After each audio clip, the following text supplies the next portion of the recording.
Hello friends, स्वागत है आप सभी का अपने यूट्यूब चैनल कुमार गगन जीएस सेंटर में। मैं गगन कुमार। दोस्तों, आज हम संविधान की प्रस्तावना लेके आए हैं। तो प्रस्तावना क्या है, इसके बारे में आज हम देखेंगे। पूरे विस्तार से डिस्कशन करेंगे कि प्रस्तावना में किन किन आदर्शों पर चर्चा किया गया है, प्रस्तावना में क्या क्या है। तो पहले देखते हैं कि प्रस्तावना किसे कहते हैं। संविधान की जो परिचय करवाता है, जो संविधान की परिचय ढांचा, जहाँ संविधान की सार होती है, उसी को प्रस्तावना कहते हैं। तो सबसे पहले ये प्रस्तावना का विचार अमेरिका के संविधान में देखा गया। सबसे पहले प्रस्तावना अमेरिका के संविधान में था और अमेरिका के संविधान से ही सबसे पहले अमेरिका वालों ने प्रस्तावना बनाया। इसके बाद अन्य देशों ने इस अमेरिका के संविधान से प्रस्तावना लाया। तो इसमें भारत भी अमेरिका के संविधान से ही प्रस्तावना को लाया है। तो प्रस्तावना भारत संविधान में अमेरिका के संविधान से लाया गया है और प्रस्तावना की जो भाषा है वो ऑस्ट्रेलिया के संविधान से लिया गया है। तो देखते हैं प्रस्तावना।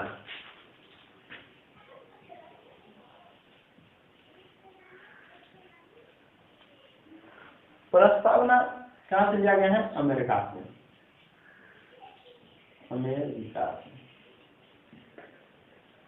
प्रस्तावना की भाषा जो है, भाषा प्रस्तावना की, वो कहाँ से लिया गया है? ऑस्ट्रेलिया से।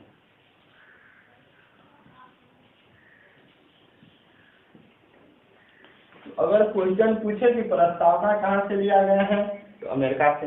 प्रस्तावना की भाषा कहाँ से लिया गया है, तो ऑस्ट्रेलिया से। प्रस्तावना का एक दूसरा नाम उद्देशिका भी है। तो इसका दूसरा नाम उद्देशिका क्यों है? उद्देशिका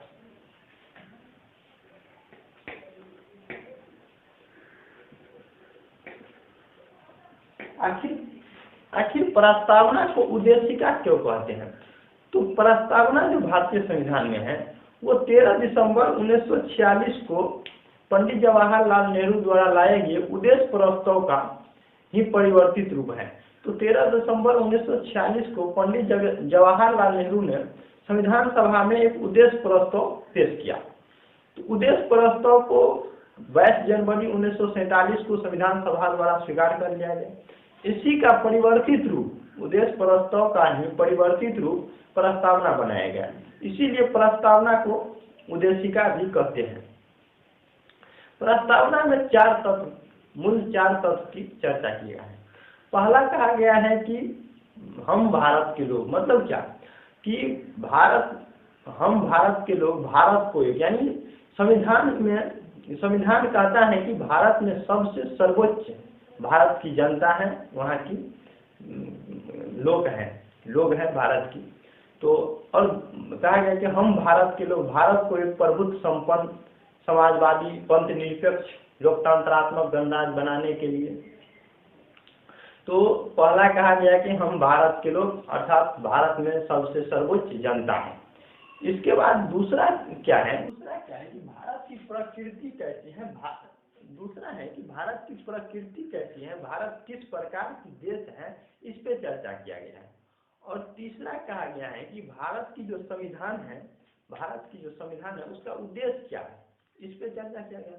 और चौथा कहा गया है कि संविधान लागू करने की जो तिथि है 26 नवंबर 1949, संविधान जो तैयार हो गया, यानी संविधान को अपनाया गया संविधान सभा द्वारा, इस तिथि की चर्चा किया गया 26 नवंबर 1949 को।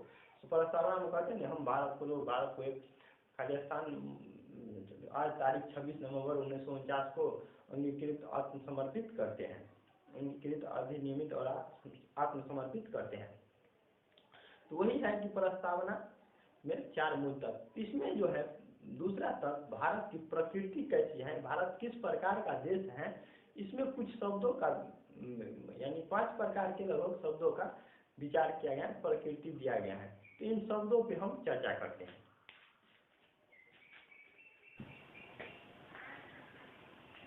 तो भारत की प्रकृति में 5 प्रकार के शब्दों की चर्चा किया गया है। इस 5 प्रकार के शब्दों को हम समझते हैं। पहला है संप्रभु, यानी संप्रभु का मतलब क्या हुआ? ठीक है, संप्रभु, प्रभुत्व संपन्न। इसका मतलब ये हुआ कि भारत एक संप्रभु देश है, मतलब कि भारत किसी भी फैसले को, अपने आंतरिक व बाहरी फैसले लेने के लिए किसी अन्य देश पे निर्भर नहीं है। भारत अपने फैसले लेने के लिए स्वतंत्र है, निर्णय लेने के लिए स्वतंत्र है। संप्रभु का मतलब ये हुआ कि भारत अपनी आंतरिक या बाहरी निर्णय लेने के लिए स्वतंत्र। जैसे हम अपने घर में देखते हैं, परिवार में, कि घर की मुखिया जो होते हैं, मान लीजिए घर का मुखिया पापा है, तो अब घर में कोई फैसला लेना है, या तो घर के सभी सदस्य विचार के फैसला ले लेते हैं। क्या हम पड़ोसी से पूछने के लिए जाते हैं कि हमको ये काम करना है? पड़ोसी से क्या पूछेंगे? वो तो और गड़बड़ाइए देगा कि नहीं ये नहीं करो, खराब हो जाएगा। तो पड़ोसी को तो रहता है कि आगे नहीं बढ़ पाए।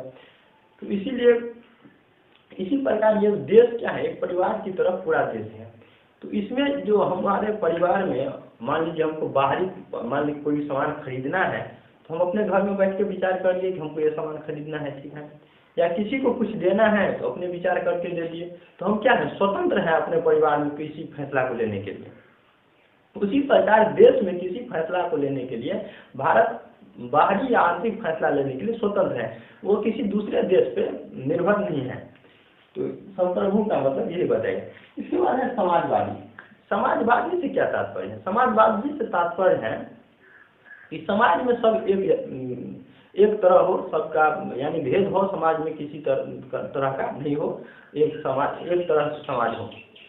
तो सर्वोच्च न्यायालय ने कहा कि समाज लोकतांत्रिक समाजवाद का मतलब है कि समाज में धर्म, जाति, गरीबी, बीमारी के जो आधार पर जो असमानता है उसको दूर करने के लिए लोकतांत्रिक समाजवाद की स्थापना किया जाता है।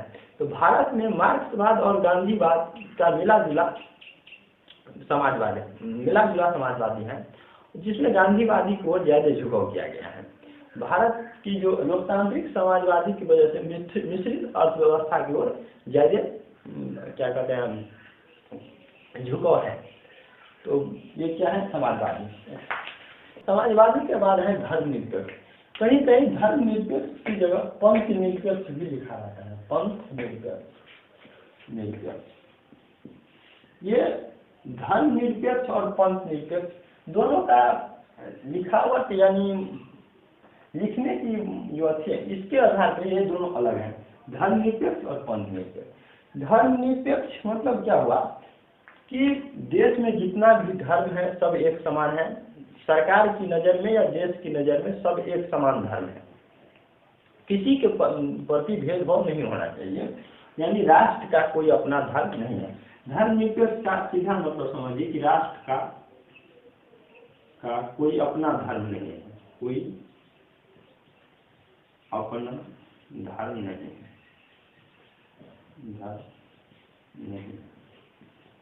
देश के लिए सभी धर्म एक समान है, सभी के समानता को बनाए रखना धर्मनिरपेक्ष या पंथ निरपेक्ष का अर्थ है। इसके बाद था लोकतंत्रात्मक। लोकतंत्रात्मक दो प्रकार का होता है। पहला कि लोकतंत्र दो प्रकार के होते हैं। एक है अप्रत्यक्ष लोकतंत्र, प्रत्यक्ष लोकतंत्र और अप्रत्यक्ष लोकतंत्र और अप्रत्यक्ष।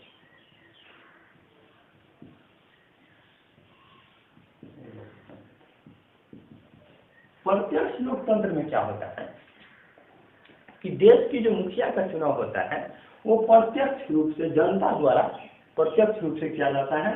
और इसका उदाहरण है स्विट्जरलैंड में व्यवस्था किया गया है कि देश का प्रत्यक्ष रूप से देश के मुखिया का चुनाव होता है।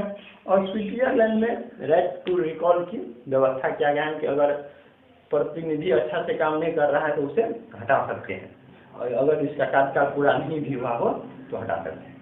और है अप्रत्यक्ष लोकतंत्र। अप्रत्यक्ष लोकतंत्र में क्या होता है कि जनता द्वारा चुने गए प्रतिनिधि द्वारा देश के मुखिया का चुनाव होता है। भारत एक अप्रत्यक्ष लोकतंत्र है, क्योंकि राष्ट्रपति का चुनाव भारत की जनता नहीं करते हैं, भारत की जनता द्वारा चुने गए प्रतिनिधि राष्ट्रपति का चुनाव करते हैं, इसीलिए इसे प्रतिनिधि लोकतंत्र भी कहते हैं। प्रतिनिधि लोकतंत्र। प्रतिनिधि लोकतंत्र भी दो प्रकार के होते हैं, एक राष्ट्रपति की शासन, एक संसदीय शासन। तो भारत में किस प्रकार के शासन है? संसदीय शासन प्रणाली को अपनाया है, संसदीय शासन प्रणाली।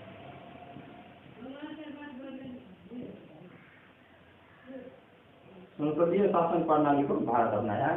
इसमें राज्य की प्रमुख संसद द्वारा संसद की सदस्य कानून बनाएगा, राज्य की प्रमुख होगा राष्ट्रपति, लेकिन क्या कहते हैं वास्तविक प्रमुख जो होता है तो संसद के सदस्य यानी प्रधानमंत्री को बनाया जाता है। तो संसदीय शासन को लोकतंत्र में अपनाया गया है। तो भारत कैसा लोकतंत्र है? अप्रत्यक्ष लोकतंत्र है। इसके बाद है गणराज्य या गणतंत्र। गणराज्य या गणतंत्र यानी लोकतंत्रात्मक व्यवस्था की दो प्रकार होता है, एक है राजशाही और एक है गणतंत्रात्मक। राज्य यहाँ अगर क्वेश्चन कभी कभी क्वेश्चन आता है गणतंत्र का मतलब क्या होता है, तो इसको आगे जब समझ लेंगे तो अपने आप आ जाएगा कि गणतंत्र का मतलब क्या होता है। राजशाही में क्या होता है कि राज्य का जो देश की जो मुखिया होती है वो वंशानुगत होता है, जैसे राजा रानी। ब्रिटेन में अभी भी तो राजशाही ही चल रहा है कि राजा का बेटा ही राजा होगा, राजशाही, रानी का बेटी ही रानी होगी, ऐसे ब्रिटेन में है। और गणतंत्र में क्या होता है कि देश की जो मुखिया होता है उसका चुनाव प्रत्यक्ष या अप्रत्यक्ष रूप से, प्रत्यक्ष या अप्रत्यक्ष रूप से देश की मुखिया का चुनाव प्रत्यक्ष या अप्रत्यक्ष रूप से एक निश्चित समय के लिए होता है। यानी गणतंत्र का मतलब क्या हुआ कि देश की जो मुखिया है वो राजशाही वंशानुगत नहीं होगा, इसका चुनाव प्रत्यक्ष या अप्रत्यक्ष रूप से एक निश्चित समय के लिए होगा, 5 साल के लिए। भारत में राष्ट्रपति का चुनाव कितने साल के लिए? 5 साल के लिए होता है, लेकिन अमेरिका में राष्ट्रपति का चुनाव सिर्फ 4 साल के लिए होता है। तो सब देश का अलग अलग व्यवस्था है। तो गणतंत्र का मतलब क्या होगा कि देश की मुखिया का प्रत्यक्ष या अप्रत्यक्ष रूप से एक निश्चित समय के लिए चुनाव हो, यानी अब भारत के राष्ट्रपति 5 साल के बाद बदल जाता है। एक आदमी 2 बार भी राष्ट्रपति बन सकता है, अभी तक सिर्फ राजेंद्र प्रसाद ही बना है। इसके बाद जो ये क्या है भारत की प्रकृति, यानी भारत इस प्रकार की देश है, भारत की प्रकृति यह है कि संप्रभु राज्य है, समाजवादी है, धर्मनिरपेक्ष है, यानी राष्ट्र का कोई अपना धर्म नहीं है, लोकतंत्रात्मक है, प्रत्यक्ष और अप्रत्यक्ष लोकतंत्र में अप्रत्यक्ष लोकतंत्र भारत में है। इसके बाद गणराज्य है तो गणतंत्र जिसमें भारत की मुखिया देश की मुखिया का चुनाव अप्रत्यक्ष या प्रत्यक्ष रूप से एक निश्चित समय के लिए होता है। इसके बाद संविधान के उद्देश्य क्या है कि अभी आखिर संविधान कैसा देश चाहता है, किस प्रकार के देश चाहता है, इसको बताया गया है प्रस्तावना में। तो देखते हैं कि संविधान के उद्देश्य क्या है। तो प्रस्तावना के अनुसार संविधान के उद्देश्य में 4 प्रकार के चर्चा किया गया है।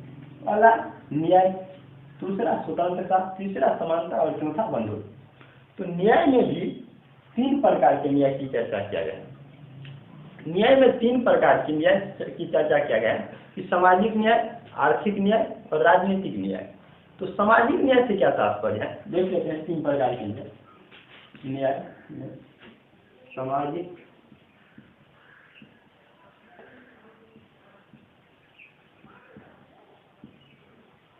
आर्थिक और राजनीतिक।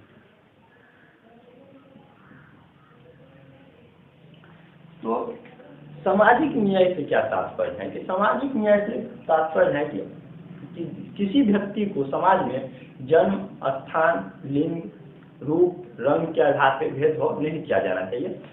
इसके जन्म, स्थान और रूप, रंग के आधार पर सब एक समान है।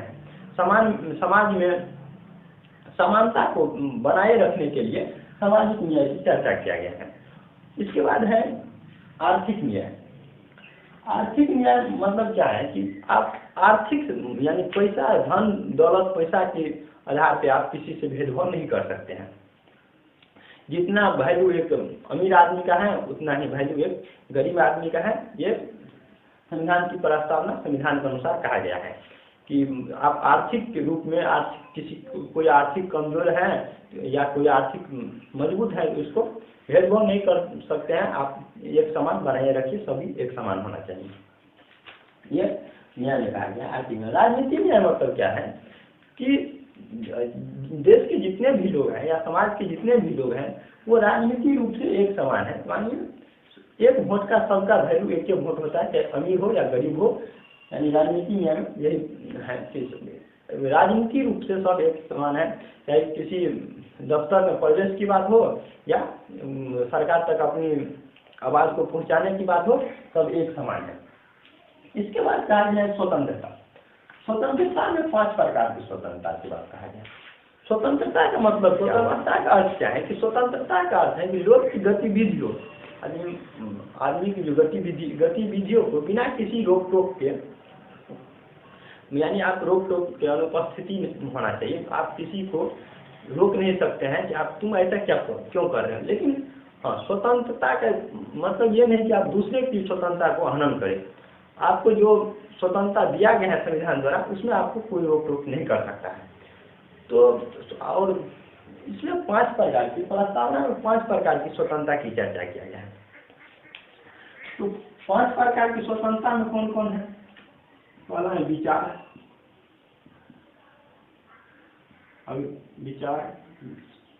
अभिव्यक्ति,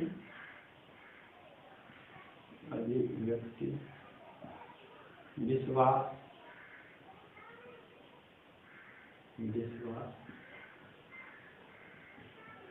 धर्म और उपासना। स्वतंत्रता में प्रस्तावना में 5 प्रकार की स्वतंत्रता की चर्चा की। क्वेश्चन पूछता है ऑब्जेक्टिव में कि प्रस्तावना में कितने प्रकार की न्याय की चर्चा किया गया है। तो प्रस्तावना में 3 प्रकार की न्याय की चर्चा किया गया है, सामाजिक, आर्थिक और राजनीतिक न्याय। और क्वेश्चन यह भी आता है कि प्रस्तावना में स्वतंत्रता कितने प्रकार की चर्चा किया गया है। तो प्रस्तावना में 5 प्रकार की स्वतंत्रता, विचार, अभिव्यक्ति, विश्वास, धर्म और उपासना की स्वतंत्रता की चर्चा किया गया है। इस 5 प्रकार की स्वतंत्रता को संविधान में मूल अधिकार के तहत सुरक्षा प्रदान किया गया है। अगर इस 5 में से किसी प्रकार की स्वतंत्रता का आपका हनन होता है तो आप कानून के दरवाजा खटखटा सकते हैं। आपको स्वतंत्रता क्या कहते हैं, सुरक्षा दिया गया है इस 5 प्रकार की स्वतंत्रता को। इसके बाद है समानता। संविधान में 2 तरह की प्रस्तावना में 2 तरह की समानता की बात की गई है। पहला प्रतिष्ठा की समानता, प्रतिष्ठा की समानता और अवसर की समानता। अवसर, समाज में प्रतिष्ठा और अवसर की समानता की बात कही गई है कि अगर आप यानी आर्थिक रूप से कमजोर है, किसी रूप से कमजोर है या लिंग के आधार पर आप किसी को प्रतिष्ठा पे अवसर समानता, किसी आदमी की प्रतिष्ठा, जितना एक बड़े आदमी की प्रतिष्ठा है, ये व्यक्तित्व जितना पवित्र है उतना ही एक छोटे आदमी की व्यक्तित्व पवित्र है। और अवसर मतलब किसी जगह पे भाग लेने में अब यानी धर्म, जाति, लिंग के आधार पर आप भेदभाव नहीं कर सकते हैं। सबको अपनी विकास में बराबर की अवसर देना पड़ेगा, समानता रखना पड़ेगा। हाँ, अनुसूचित जनजातियों को छोड़ दीजिए तो क्या कि इसको संविधान द्वारा कुछ विशेष प्रावधान के तहत इसको आरक्षण दिया गया है, तो ये थोड़ा अपवाद है। इसके बाद बंधुत्व का मतलब क्या हुआ? बंधुत्व का मतलब हुआ भाईचारा की भावना। बंधुत्व मतलब एक दूसरे के प्रति भाईचारा की भावना समाज में बनाए रखना। अनुच्छेद 51 के क के तहत, अनुच्छेद 51 के क में मूल कर्तव्य की चर्चा किया गया है। तो मूल कर्तव्य के तहत कहा गया है कि भारत के प्रत्येक नागरिक का यह कर्तव्य होगा कि समाज में भाईचारा, धर्म, विश्वास और उपासना के धर्म, विश्वास और लिंग के आधार पर भाईचारा बनाए रखना, समाज में एक तरह भाईचारा बनाए रखना, सभी के प्रति, किसी के प्रति भेदभाव नहीं करना चाहिए। ये अनुच्छेद 51 के मूल कर्तव्य के रूप में कहा गया है। तो संविधान की उद्देश्य देखिए और भारत की जो क्या कहते हैं, भारत की जो प्रकृति थी वो हम देख लिया, और संविधान की जो उद्देश्य है कि संविधान किस प्रकार की देश चाहता है ये, और भारत किस प्रकार का देश है, वो दोनों हम देख लिए। अब देखते हैं कि प्रस्तावना जो है, भारत संविधान की प्रस्तावना, वो संविधान की भाग है या नहीं। विवाद चलते रहता है। इसके तहत दो विवाद आया। पहला आया बेरूबाड़ी यूनियन विवाद 1960। और दूसरा आया केशवानंद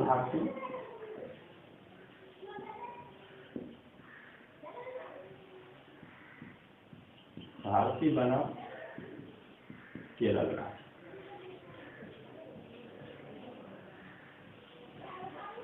केरल राज्य 1900। तो सुप्रीम कोर्ट में दो तरह की विवाद आया। पहला आया बेरूबाड़ी यूनियन वाद 1960।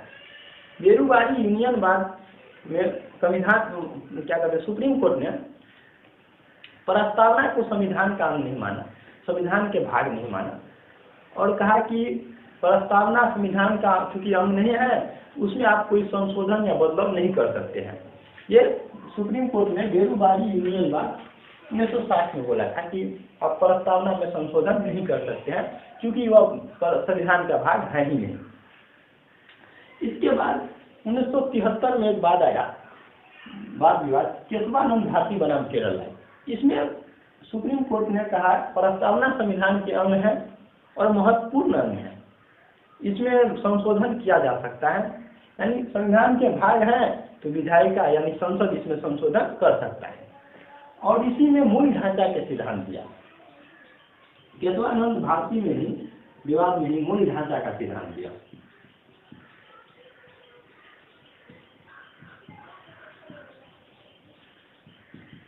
मूल ढांचा के सिद्धांत दिया कि आप संविधान में ऐसी कोई परिवर्तन नहीं कर सकते हैं कि संविधान की मूल ढांचा में कोई परिवर्तन हो। आप संविधान के मूल ढांचा में कोई परिवर्तन नहीं कर सकते हैं। तो आप देख सकते हैं कि संशोधन बहुत हुआ, तो संशोधन होने के बाद अनुच्छेद में क ख ग घ करके जोड़ा गया। अनुच्छेद अभी भी संविधान में 395 ही है। तो ये केशवानंद भारती बनाम केरल राज्य ने सुप्रीम कोर्ट ने प्रस्तावना को संविधान के अंग भी माना और मूल ढांचा का सिद्धांत भी दिया। तो क्वेश्चन आता है कि किस वाद विवाद में सुप्रीम कोर्ट ने प्रस्तावना को संविधान का अंग नहीं माना? तो बेरूबाड़ी यूनियन वाद में प्रस्तावना को संविधान का अंग नहीं माना, प्रस्तावना को संविधान का अंग क्या नहीं माना।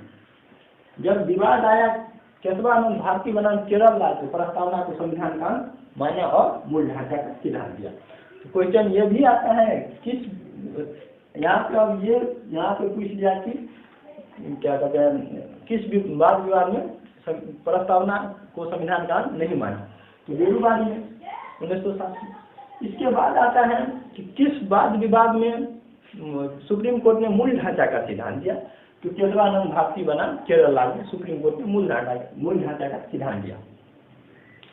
तो इस तरह हम देख लिए कि प्रस्तावना संविधान का एक भाग भी है, इसमें संशोधन भी किया जा सकता है। तो इसी के जस्ट बाद, इससे पहले प्रस्तावना में कोई संशोधन नहीं हुआ था, लेकिन इसके जस्ट बाद जब ये केशवानंद भारती बनाम केरल राज्य में सुप्रीम कोर्ट ने मान लिया कि प्रस्तावना संविधान के भाग है, इसमें संशोधन किया जा सकता है, इसके जस्ट बाद 42वां संविधान संशोधन, 42वां संविधान संशोधन 1976। 42वां संविधान संशोधन द्वारा प्रस्तावना में संशोधन किया गया और इसमें तीन नए शब्द जोड़ा गया। पहला समाजवादी,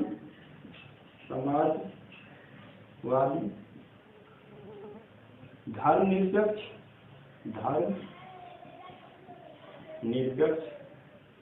एवं अखंडता।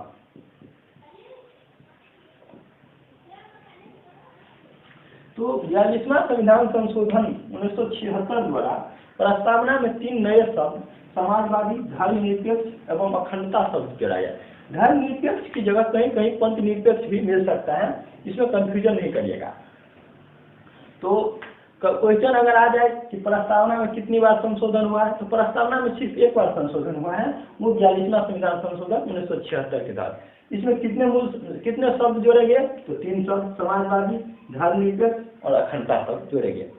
अब हम देखते हैं कि विभिन्न अलग अलग विचारकों का मानना है कि प्रस्तावना, कोई कहता है प्रस्तावना संविधान की आत्मा है, तो कोई कहता है संविधान की कुंजी है, तो कोई कहता है कुंजी नोट है। तो कौन कौन विचारक हैं और क्या क्या बोला है, इसके बारे में देख लेते हैं। क्वेश्चन यहाँ से भी आता है। प्रस्तावना के बारे में जो विभिन्न विभिन्न विचारकों का अपना विचार है वो देखते हैं। तो पहला सदस्य था एक एन.ए. पालकीवाला। एन.ए. पालकीवाला ने कहा कि प्रस्तावना संविधान की परिचय पत्र है, कि आप प्रस्तावना पढ़ लीजिए, पूरे संविधान का परिचय हो जाएगा, पूरे संविधान के बारे में जान जाइएगा। ये एन.ए. पालकीवाला ने कहा प्रस्तावना संविधान के परिचय पत्र है। अगर क्वेश्चन आए तो याद रखिएगा प्रस्तावना संविधान का परिचय पत्र है, क्वेश्चन यहाँ से आता है। और एक था अल्लादी कृष्णा स्वामी अय्यर, संविधान सभा के सदस्य था, प्रारूप समिति के सदस्य था अल्लादी कृष्णा स्वामी अय्यर। ये कहा कि हमारे प्रस्तावना हमारे दीर्घकालिक सपनों का विचार है, यानी हम जो सपना देखते हैं दीर्घकालिक लंबे समय के लिए, इसके विचार है प्रस्तावना। ये क्या कौन था? अल्लादी कृष्णा स्वामी अय्यर। ये दोनों बहुत फेमस हैं। क्वेश्चन यहाँ से आता ही है। अब एक सदस्य था के.एम. मुंशी, ये भी प्रारूप समिति का सदस्य था। इसने कहा कि प्रस्तावना संप्रभु लोकतांत्रिक गणराज्य का भविष्यफल है। के.एम. मुंशी ने कहा है कि प्रस्तावना संप्रभु लोकतांत्रिक गणराज्य का भविष्यफल है। और एक सदस्य था, संविधान सभा के सदस्य था पंडित ठाकुर दास भार्गव। पंडित ठाकुर दास भार्गव ने कहा प्रस्तावना संविधान के सबसे महत्वपूर्ण अंग है, प्रस्तावना संविधान की आत्मा है, प्रस्तावना संविधान के आभूषण है, प्रस्तावना संविधान की कुंजी है। ये कौन कहा? पंडित भार्गव दास ने। प्रस्तावना संविधान की वह स्थान है जहाँ से पूरे संविधान के बारे में मूल्यांकन कर सकते हैं। ये कहा पंडित ठाकुर भार्गव दास ने। क्या कहा? प्रस्तावना संविधान की आत्मा है, प्रस्तावना संविधान की कुंजी है, प्रस्तावना संविधान की आभूषण है। ये वह उचित स्थान है जहाँ से आप पूरी संविधान का मूल्यांकन कर सकते हैं। प्रस्तावना सबसे महत्वपूर्ण अंग है संविधान का। इसके बाद था एक अंग्रेजी राजनीति शास्त्री सर अर्नेस्ट बार्कर। इसने कहा प्रस्तावना बनाने वाले सर अर्नेस्ट बार्कर अंग्रेजी राजनीति शास्त्री था। इसने प्रस्तावना लिखने वाले को राजनीति बुद्धिजीवी कहकर अपना सम्मान दिया। इसने प्रस्तावना को कुंजी नोट कहा। और इसके एक पुस्तक है principle of social and political theory 1951। जो प्रस्तावना से उतने क्या कहते हैं प्रेरित थे, उतना प्रभावित हो गए थे कि अपनी पुस्तक principle of social and political theory 1951 की शुरुआत में प्रस्तावना की चर्चा किया। तो एन.ए. पालकीवाला का प्रस्तावना संविधान का परिचय पत्र है। अल्लादी कृष्णा स्वामी अय्यर ने कहा प्रस्तावना हमारे दीर्घकालिक सपनों का विचार है। के.एम. मुंशी का संप्रभु लोकतांत्रिक गणराज्य का भविष्यफल है प्रस्तावना। पंडित ठाकुर दास भार्गव ने कहा कि आत्मा, कुंजी और आभूषण, यानी प्रस्तावना संविधान की आत्मा है, कुंजी है और आभूषण है। सर अर्नेस्ट बार्कर का कुंजी नोट कहा सर अर्नेस्ट बार्कर ने, और कुंजी कहा पंडित ठाकुर दास भार्गव ने। इसको कंफ्यूजन मत करिएगा, कुंजी कौन है और कुंजी नोट कौन है। कुंजी नोट कहा सर अर्नेस्ट बार्कर ने, और अपनी पुस्तक principle of social and political theory में प्रस्तावना की चर्चा किया है। तो हम संविधान के बारे में देखिए, प्रस्तावना के बारे में। प्रस्तावना में लगभग अनुमान संविधान के सब स्वतंत्रता, न्याय, सब चीज के बारे में चर्चा किया गया है। तो प्रस्तावना में जो 3 प्रकार की न्याय दिया गया है, न्याय, ये और 5 प्रकार की स्वतंत्रता, समानता,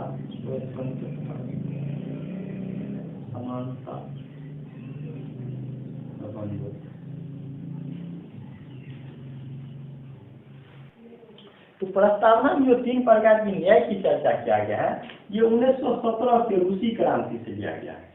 रूसी क्रांति से लिया गया है।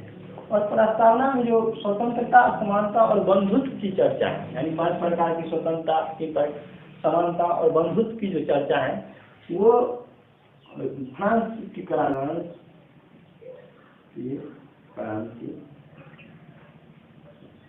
1789 से 99। तो न्याय जो है 1917 के रूसी क्रांति से दिया गया है 3 प्रकार के न्याय, और स्वतंत्रता समानता और बंधुत्व की जो विचार है वो फ्रांस की क्रांति 1789 से 1799 के बीच दिया गया। लिखित संविधान की अवधारणा सबसे पहले फ्रांस की देन है, सबसे पहले लिखित संविधान की अवधारणा वहीं आया फ्रांस में। तो लिखित संविधान की अवधारणा फ्रांस की देन है। भारत की संविधान दुनिया के सबसे बड़ी लिखित और विस्तृत संविधान है। वह अंशतः कठोर और अंशतः लचीला है। तो हम आज प्रस्तावना के बारे में पूरे देख लिए। इसके बाद अगले वीडियो में देखेंगे, कुछ नया लेके आएंगे। तो मिलते हैं नेक्स्ट वीडियो में, तब तक के लिए जय हिंद।